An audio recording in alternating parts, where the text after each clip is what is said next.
The old White River Station sits at the edge of the forest like a relic that refuses to surrender to time. Its iron beams are rusted, its once bright paint long faded by decades of storms, snow, and wind sweeping down from the northern mountains. Most people pass it without noticing, assuming it is nothing more than an abandoned outpost, a forgotten memory from the age of steam locomotives. But anyone who has spent time in the valley knows there is something unusual about this place, something that doesn't fit into the neat categories of logic or history. The locals call it the Luminous Ghost of White River, a name whispered with a mixture of caution and fascination, as if simply speaking it aloud might awaken whatever presence lingers there. The earliest records mention nothing supernatural. The station was built in 1912, designed to be a key point along a remote timber route. Workers described long days, icy winters, and the constant echo of trains arriving and departing through the quiet wilderness. Yet, even in those early years, there were strange reports that didn't make it into official documents. Diaries found later speak of nights when the entire station glowed with an unnatural silver-blue light, as if lit from within by some invisible lantern. Men wrote that the air shimmered, that time seemed to slow, and that footsteps echoed on the platform when nobody was there.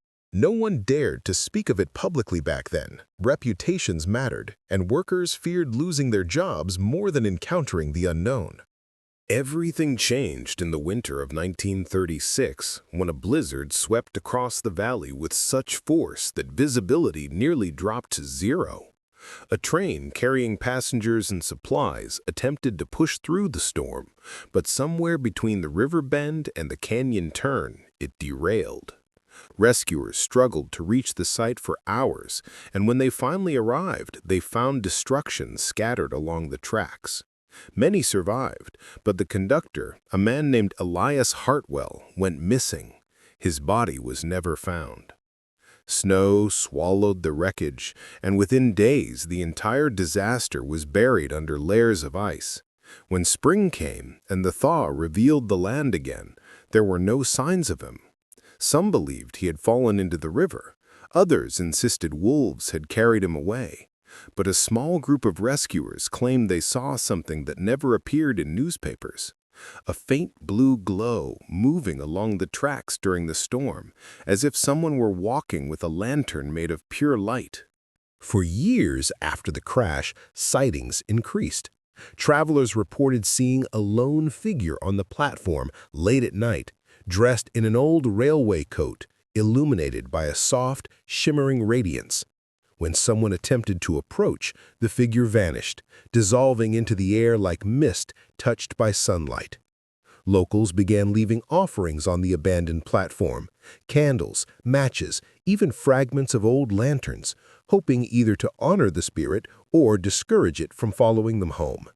Many who passed by after sunset described a strange feeling of being observed, not with hostility, but with a kind of silent longing, as though the presence was searching for something lost long ago.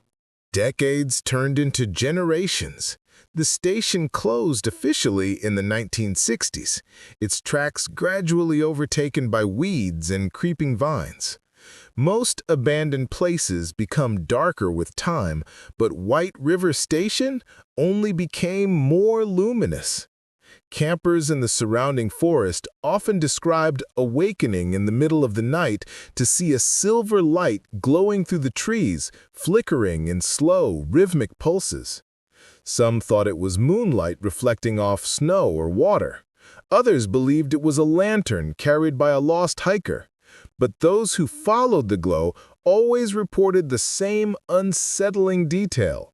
The light moved with the steady pace of footsteps, never hurried, never aimless, as if bound to the old rhythm of trains that no longer existed.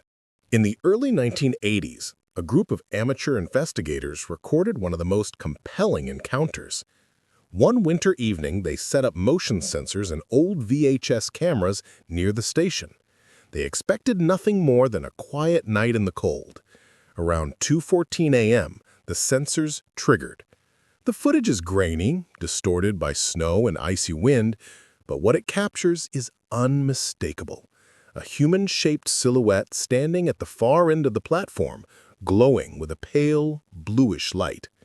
The figure remained perfectly still for nearly 30 seconds, and then the light slowly stretched upward, becoming almost column-like before fading into the darkness. When the investigators rushed to the location, the ground was untouched.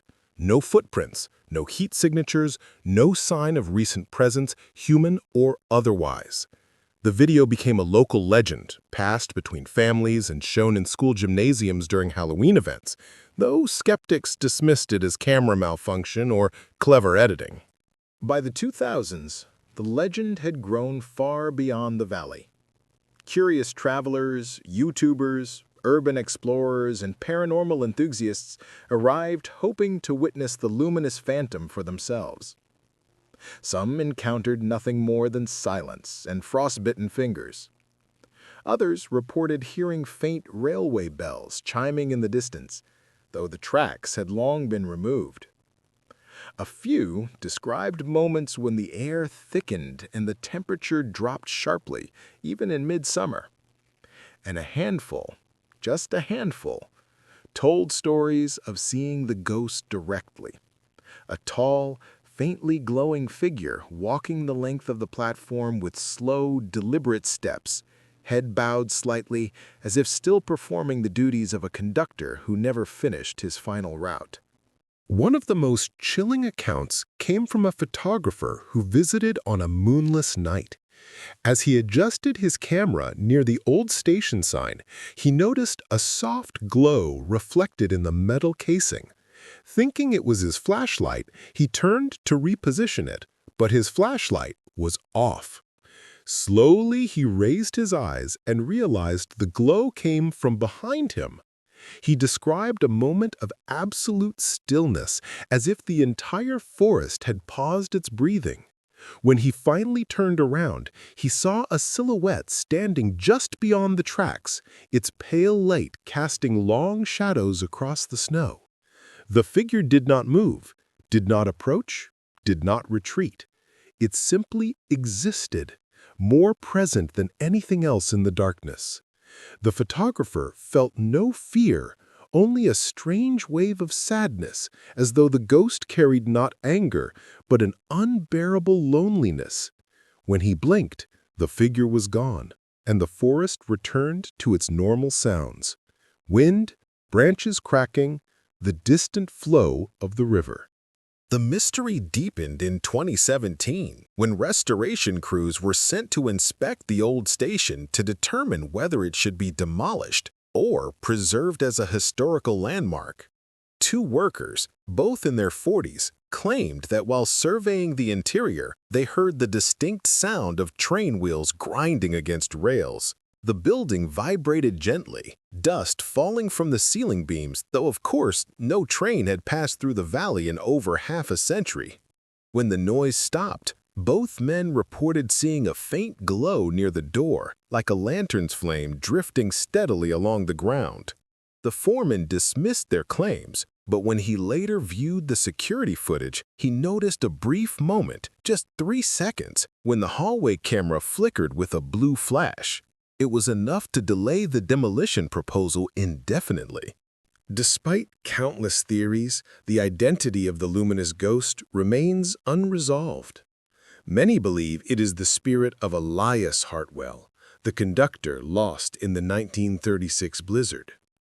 They argue that the ghost's routines, walking the platform, pacing near the station office, appearing during winter storms, match the responsibilities Hartwell would have carried in life. Some even claim the ghost appears to be searching for something, perhaps survivors he never reached, or the final signal that would have marked the end of his shift. Others propose more unusual explanations: temporal anomalies, echoes in space-time caused by the violent energy of the train crash, or even atmospheric conditions that create a rare phenomenon similar to ball lightning. Scientists dismiss these theories as imaginative but improbable. pointing out that the sightings are too consistent and too localized to fit natural explanations. Yet, for every skeptic, there is someone whose life was changed by what they experienced at White River Station. One story that circulates in the valley tells of a teenage girl who ran away from home and sought shelter in the station one winter night. She brought no flashlight, no warm clothing, and as temperatures dropped, she feared she would not survive until morning. She later recounted that a soft blue glow filled the platform, warming the air just enough for her to stay conscious. She felt a presence near her, not human, yet not frightening, as if someone stood guard over her until dawn. When hikers found her the next day, she was weak but alive. She insisted the light saved her, a claim that baffled rescuers since her body temperature should have dropped dangerously low hours earlier. Whether this was supernatural intervention or the product of a hallucinating mind desperate for hope, no one knows. But the story persists, adding yet another layer to the legend. Today, White River Station remains a place of quiet fascination. The forest continues to reclaim its edges. Vines twisting around old columns, moss growing over the faded station sign. Snow blankets the platform each winter, untouched except for the occasional imprint of deer or fox tracks. But those who watch closely claim that after midnight, when the wind calms and the river quiets, the station sometimes glows again. Not brightly, not dramatically, just a soft pulse of cold light, like a lantern swinging gently in an unseen hand. Some visitors leave quickly when they see it. Others stay, hoping the ghost will appear, hoping to understand the lingering sorrow that seems to inhabit the place. Whether the luminous ghost is a conductor searching for a path home, a remnant of the past echoing endlessly through time, or something far more mysterious, White River Station has carved its place into the folklore of the valley. It reminds us that some stories refuse to fade, even when the world around them crumbles. Some footsteps continue walking long after their journey should have ended. And some lights, no matter how faint, continue shining in places where no light should exist. Perhaps the truth behind the legend will never be found. Perhaps it is meant to remain a mystery, a quiet flicker in the dark, calling out to anyone willing to pause and listen. But for those who have stood on the platform and felt that strange shimmering glow at their backs, there is no doubt. Something walks the abandoned tracks of White River, bound to a moment that time could not erase, carrying a lantern of light that refuses to go out.